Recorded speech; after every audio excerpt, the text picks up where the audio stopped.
Hi, families. Welcome to Curriculum Night.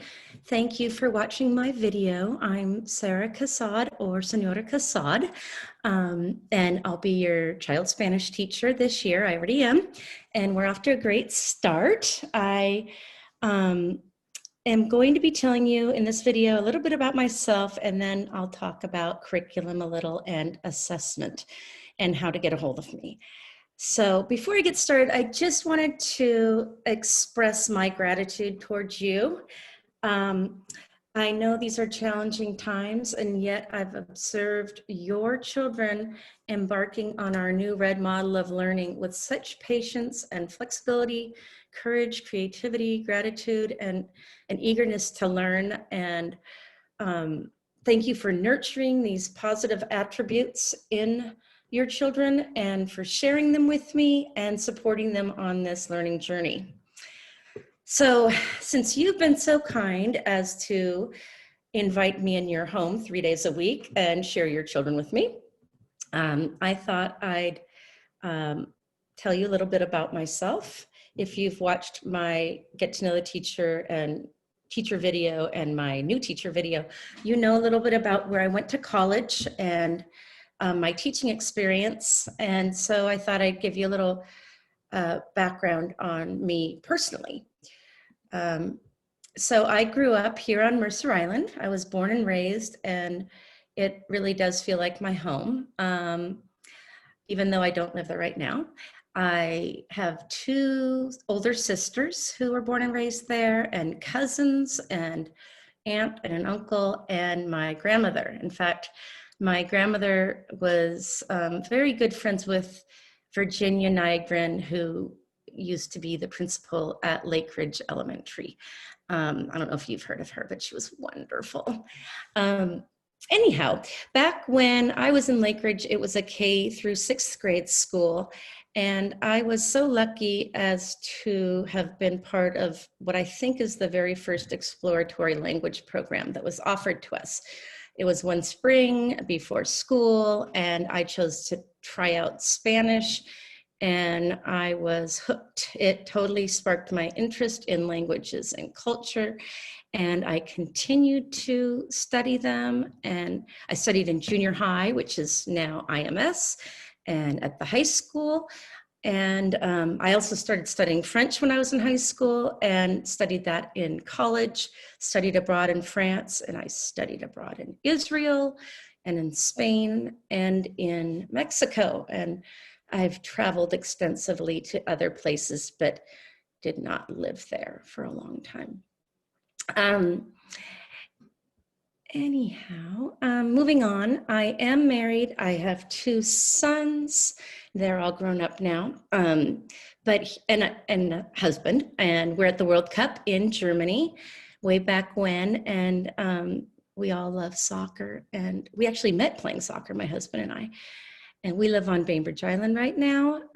That's where we raised our children. And since they're all grown up and out of the house, we are thinking about moving back to the other side of the water.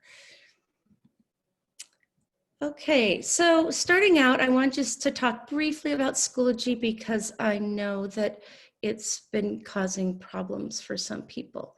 So this is where our meetings, the Zoom meeting and the WAG and the textbook and messaging, everything for your students' classes practically are located on Schoology. So on your students' iPads, you'll see that there's a white icon, and that is the app for Schoology. And there's also a red icon, and that takes you to the browser. I have heard that for some reason, the app is the problem on the iPads, that it's not allowing the Zoom links or the links to homework assignments or whatever to work, and they found that using the red one is much more successful. So use the red icon, don't use the white icon. In fact, I think in high school they took the white one, the app, off all of the iPads. I think they put it on there because they thought it would be easier, but it's blocking things.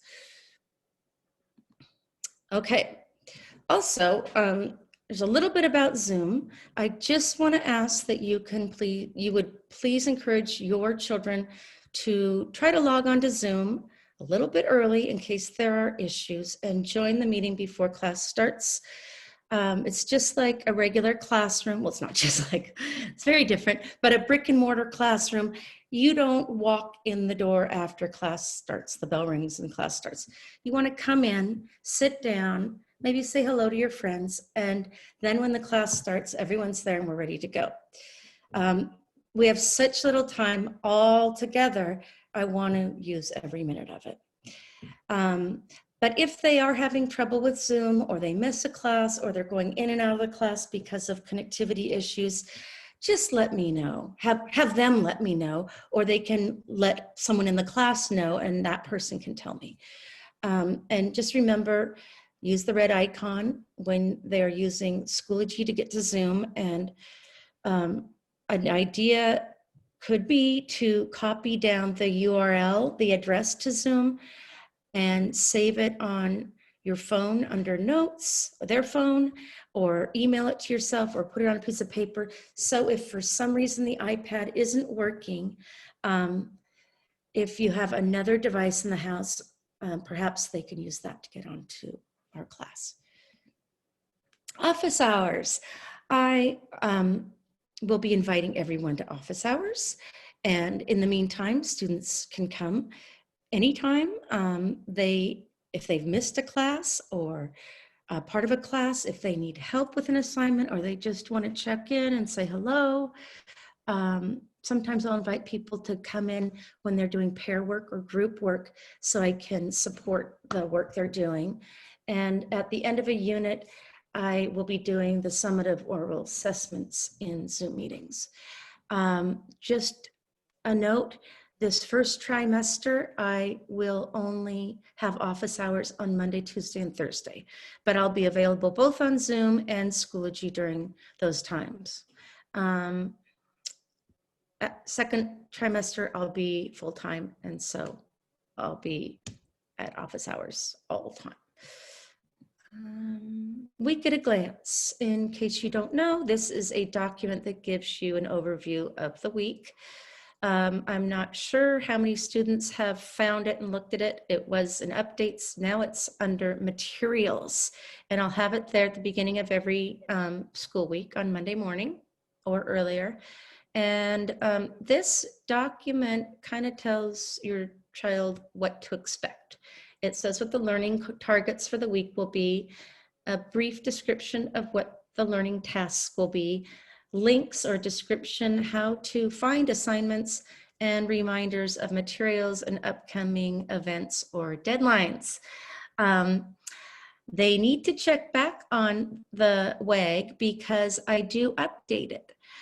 For example, this week I took off some assignments because we didn't move along fast as quickly as I thought, being remotely doing class. And so I postponed the assignment.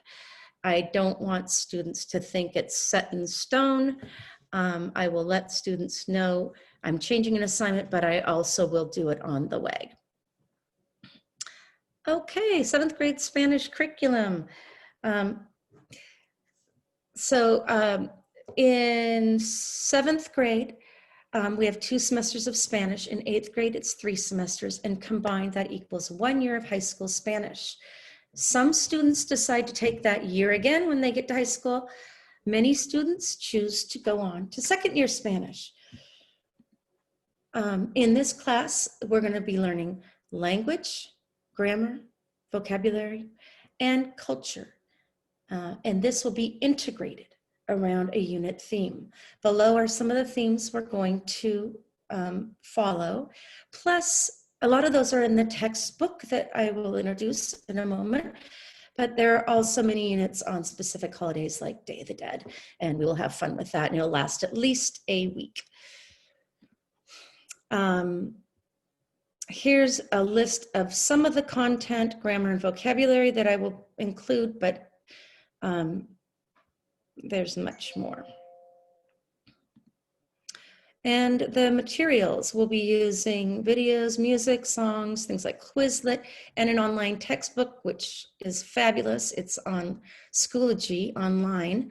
And there are also hard copies of the textbook that are available for checkout, or almost available. We have about one class set, so we have to share them. I will be putting them at the front desk at the high school or the middle school, and I'll send you more information about this soon. Okay, assessing learning and learning targets. I am using standards-based grading, and it goes perfectly with learning a language where we have proficiency goals and move toward those proficiency goals.